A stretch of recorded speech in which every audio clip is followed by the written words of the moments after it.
dan kami memperkirakan ini lebih baik.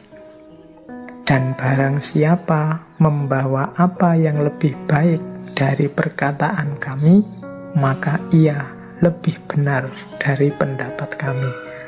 Nah, ini menurut saya pernyataan yang arif. Saya ini cuma berpendapat.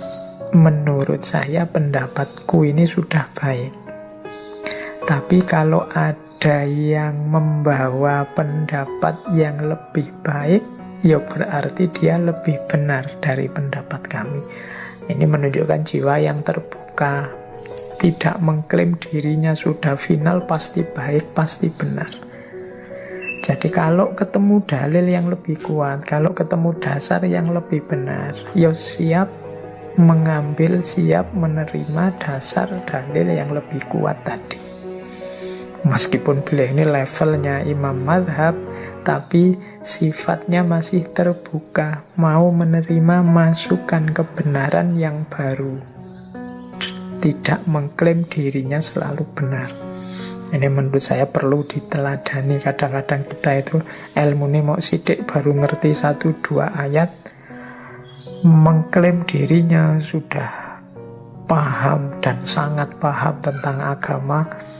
Kalau dikritik orang terus marah-marah, mencak-mencak. Enggak, padahal orang selevel Imam Abu Hanifah saja, ya kalau ada orang membawa yang lebih baik, mungkin dalil yang lebih kuat, mungkin argumen yang lebih masuk akal, ya berarti dia lebih benar dari pendapat kamu. Itu yang pertama. Yang kedua, ini juga kalimat, apabila telah sahih sebuah hadis, maka hadis tersebut menjadi mazhabku. Jadi kalau ada hadis kok terbukti memang hadis itu sahih, ya sudah, berarti itulah mazhabku. Nah, ini untuk mengkritisi orang-orang yang mengkritik beliau ini ahli ra'yu, mesti pakai akalnya saja. Enggak lah. Kan yang tadi nomor 1 Al-Quran, nomor 2 Sunnah. Dan beliau sendiri bilang, ya kalau ada hadis sudah jelas sahih, ya berarti itu mazhabku, itu saja. Itu nyambung dengan kalimat selanjutnya. Apabila saya mengatakan sebuah pendapat yang menyelisihi kitab Allah dan hadis Rasulullah yang sahih, maka tinggalkanlah perkataanku. Jadi tidak mutlak perkataanku pasti benar. Kalau nanti ternyata terbukti, oh pendapatku ini nabrak Al-Quran, nabrak hadis yang sahih, ya sudah, katanya Imam Abu Hanifah, tinggalkan saja pendapatku, perkataanku. Oke, terus tidak halal bagi seseorang untuk mengambil atau memakai pendapat kami selama dia tidak mengetahui dari dalil mana kami mengambil pendapat tersebut. Haram bagi orang yang tidak mengetahui dalilku, dia berfatwa dengan pendapatku. Nah, ini jadi beliau tidak sekedar ingin diakui dan diikuti, tapi beliau ini ingin umat Islam itu ya cerdas, ya sadar dengan pilihan-pilihannya. Tidak cuma follower, tidak cuma mengikuti ini, mengikuti itu, tapi dia punya argumen, punya dasar mengapa dia ikut ini, ikut itu, dan dalilnya apa. Makanya Imam Abu Hanifah melarang orang hanya ikut saja tidak tahu dalilnya. Monggo kalau mau ikut pendapatku, mungkin dengan kata lain begitu, tapi lihat juga argumennya, lihat juga dalilnya yang digunakan.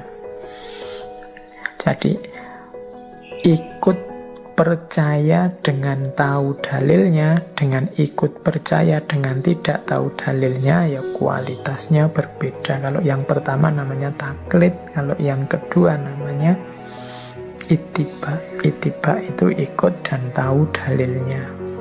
Kalau taklid itu pokoknya manut saja. Pendapatnya Imam Abu Hanifah apa? Ini, ya sudah saya ikut, itu manut saja. Wah, cocok saya dengan Imam Abu Hanifah, saya ikutlah. Nah, itu yang tidak disukai oleh Imam Abu Hanifah. Mbok ya kamu cek dulu dalilnya, alasannya beliau berfatwa begitu.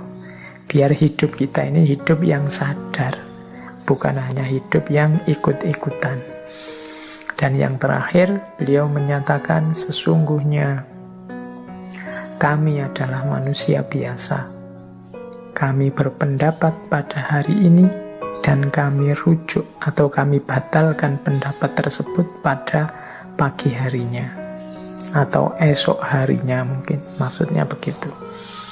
Jadi ini kesadaran yang tinggi dari Imam Abu Hanifah bahwa ya kita ini manusia. Kita punya keterbatasan-keterbatasan. Sepinter apapun kita tidak tahu segalanya. Termasuk dalam agama. Maka sangat mungkin saat ini menurut kita yang benar adalah A, tapi besok ketemu dalil baru, ketemu data baru, ternyata yang benar adalah B. Ya kalau bertemu situasi semacam itu, ya jangan ragu-ragu untuk rujuk atau membatalkan kemarin yang terlanjur ngomong A. Tidak perlu gengsi dalam kebenaran dan kebaikan. Akuilah kalau memang ada yang lebih benar dan ada yang lebih baik. Tapi aliranku kan pendapatnya ini. Pokoknya tetap ikut aliranku. Itu sering jadi bloknya, sering jadi penghalangnya kita menemukan kebenaran. Maka ya sudah, diakui saja. Wong kita semua ini manusia, kadang-kadang keliru. Kalau memang jelas keliru, ternyata memang ada yang lebih benar, ya jangan segan-segan mengambil yang lebih benar. Nah, ini kebijaksanaan yang dituntunkan oleh Imam Abu Hanifah. Bagian ini sebenarnya menurut saya tuntunan yang luar biasa untuk kita hari ini. Banyak hari ini konflik-konflik terjadi hanya karena kita merasa diri kitalah yang paling benar.